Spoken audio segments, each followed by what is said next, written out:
I'm Amy Cherry. Everyone needs to remain calm. That request from Sheriff Rick Staley after a scare at an area gas station has residents fly into a frenzy to fill up ahead of Hurricane Irma. It happened at the Mobile on Pine Lakes Parkway Tuesday. Tempers flared trying to get gas and resulted in one individual pulling a gun on another over the dispute of who was in line first. So I'm just asking the community to remain calm, work together as a community, and move through this hurricane together. Now, surveillance video shows the suspect, an employee of the Jacksonville Sheriff's Office, intentionally jumping ahead and backing his vehicle into a spot at a gas pump. The camera angle doesn't show a gun. Charges have been forwarded to the state attorney's office. This portion of WNZF Local News, a service of the Daytona Beach International Airport. Fly to the Big Apple in a New York minute on JetBlue from the Daytona Beach International Airport.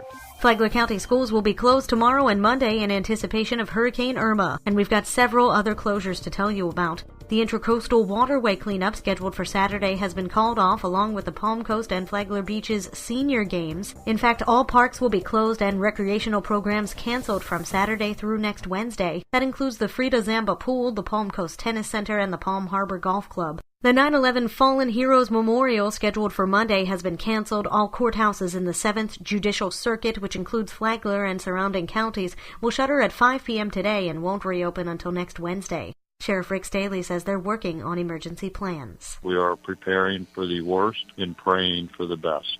Still a little too early to totally know where this hurricane is going to make landfall. There are some indications that it's starting to move east a little bit. That's a good thing, but it's still a very dangerous hurricane. Bunnell City government offices haven't announced any closures yet, but City Manager Dan Davis says they're closely monitoring the weather. Florida Hospital Flagler has not canceled any procedures and will remain open, but keep in mind that could change as we learn more about the path of the storm. But they're reminding you that even if the hospital is open, it doesn't serve as a hurricane shelter. Meantime, shelters are expected to open Saturday in advance of Hurricane Irma. Mary Rose Hamilton tells us what you need to know. Shelters are being prepared at Rimfire Elementary in Palm Coast for special needs and at Bunnell Elementary for the general population and for residents with crated domesticated pets. If needed, the special needs shelter at Rimfire will open first to give extra time to transport residents to that shelter. Alerts will be posted at flaglercounty.org. Now, while some cots will be available at the shelters, residents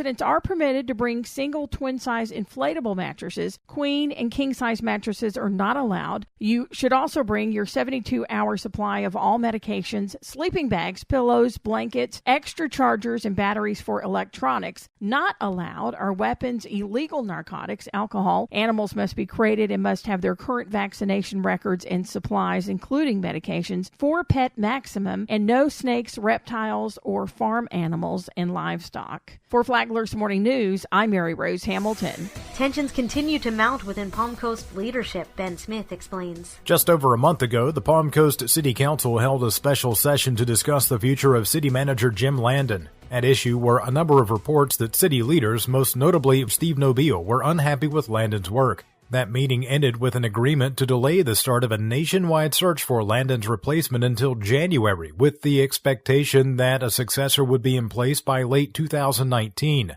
Nobile canvassed attendees at a recent conference, then twice raised the issue of Landon's departure timeframe at Tuesday's meeting. It shouldn't take more than 3 to 6 months in their experience for most cities to get a new city manager. Nobile also expressed concern over the timing of the search. If we continue on our current course, we're going to end up with a search and a potential hiring during an election season. Landon fired back at Nobile in the meeting, telling the council to either make a decision or drop the issue. Nobile says he will drop the issue once a council vote happens. For Flagler's Morning News, I'm Ben Smith. And now you're up to date on Flagler's Morning News. I'm Amy Cherry.